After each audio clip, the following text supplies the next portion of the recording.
چطوری داخل دارک سولز بیلد به درد بخور داشته باشی. داستان از جای شروع شد که داشتم داخل یوتیوب میگشتم که یهو ویدیوهایی از گیمرها رو دیگه دیدم که داشتن داخل بازی الدن رینگ بیلد میگفتن و منم با خودم فکر کردم که ای چرا داخل دارک سولز بیلد نگیم.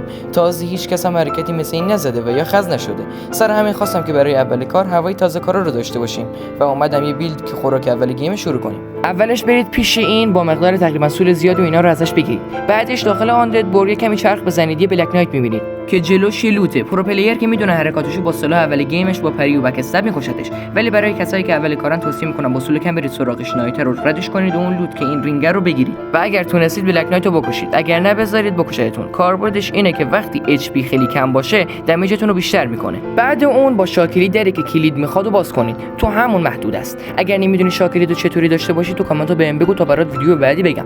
خلاصه در رو که باز کردید از پله ها برید پایین تا به هول برسید.